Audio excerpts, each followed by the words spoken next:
Hello, everybody, and welcome back to the channel. On this channel, we talk about all things fandom, and we talk about them in a positive way. If that's something that appeals to you, you know you've come to the right place.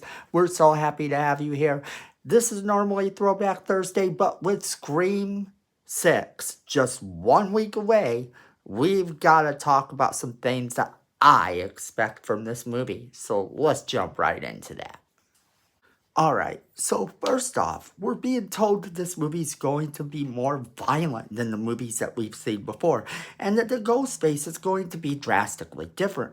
Now, what exactly does this mean? We've theorized on this channel a couple different times. I've given you a lot of different theories to think about. Now, what do I personally want to see and expect from this movie? Well, that's kind of a different game altogether then, isn't it?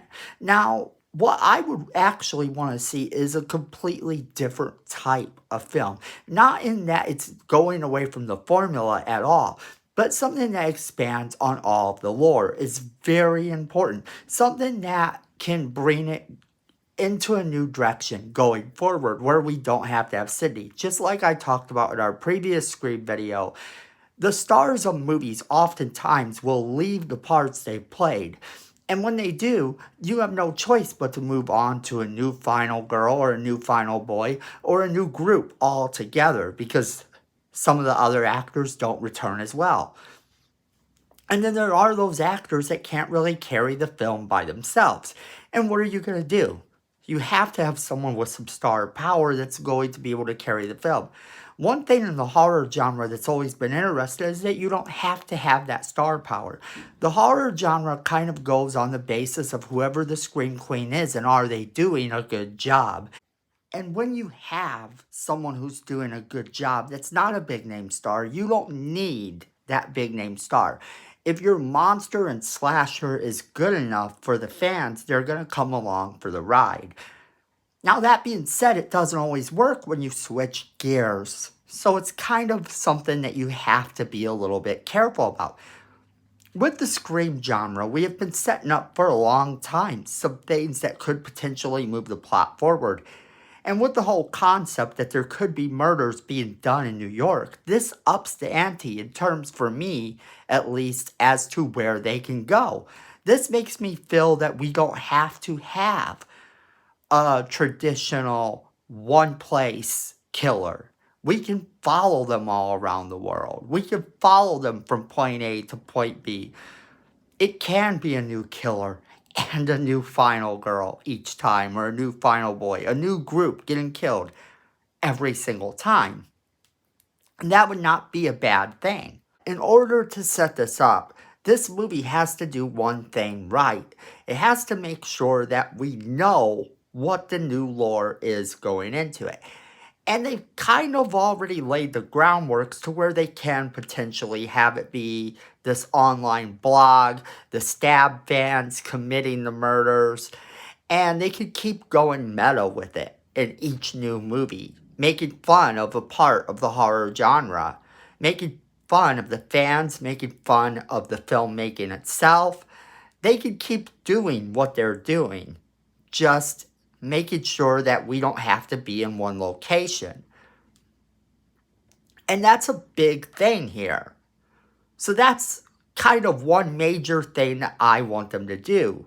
Make sure that we can travel more with the killers than we have before. Go to new places, new areas.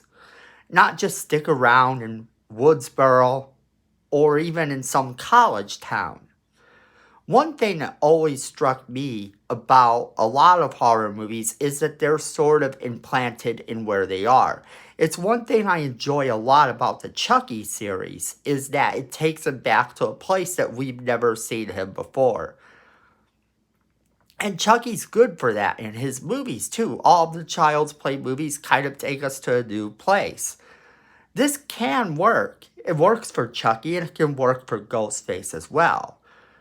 Especially using that online element.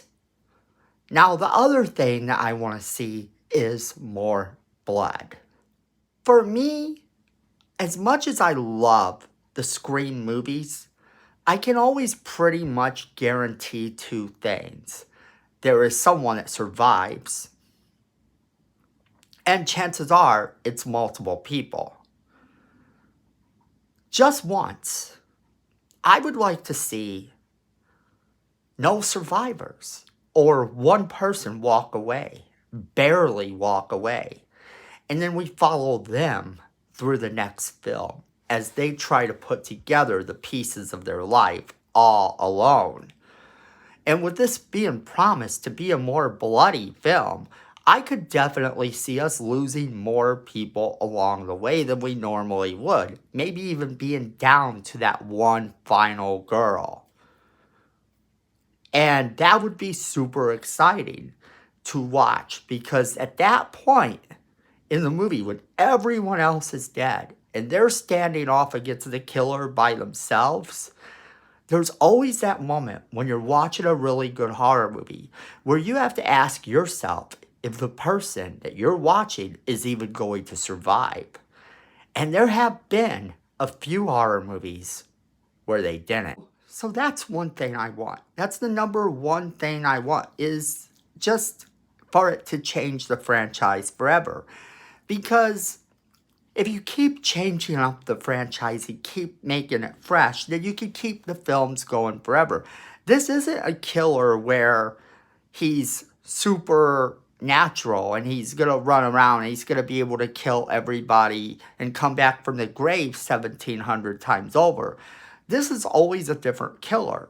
Always someone that's an actual human being who bleeds and can be killed. So in order to keep it fresh, you have to be building upon this lore. Building upon the Stab movie's success within the Scream movie franchise. Building upon this element that these people that are fans of this movie or who have followed this one little site will actually go and commit these murders, and we can follow the people around them. And that way it keeps it fresh and we never know what to expect. That's what I want to see from this movie. Just overall, a more bloody, lore expanding movie that can take us in new directions. And I think this is the perfect movie to do it in. We've never seen a trailer like the ones they've been showing. We've never heard the plot like the one that they've been telling us is going to exist. So it's a perfect time to change up the franchise. So I definitely want to see them do it. But that's where we'll leave it off to you guys. Leave us a comment in the comment box below. Let us know what you think. We definitely want to hear from you. And be careful about spoilers, because there apparently are some out there. So if you don't want to be spoiled, be careful, because the review embargo is about to be lifted also this Friday, I believe. So be very careful. And then also, friends, make sure you're sharing this video with all of your friends so they can be a part of the conversation as well. And then remember to hit that like button. YouTube likes it. It's free. Helps us. We appreciate it. While you're there, make sure you're hitting that subscribe button, because Miko says we need more subscribers. And you don't want to disappoint Miko. So go ahead and hit that subscribe button.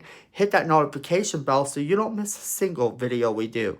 And then friends, at the end of the day, I know it, you know it, and Miko knows it. Fandom is family.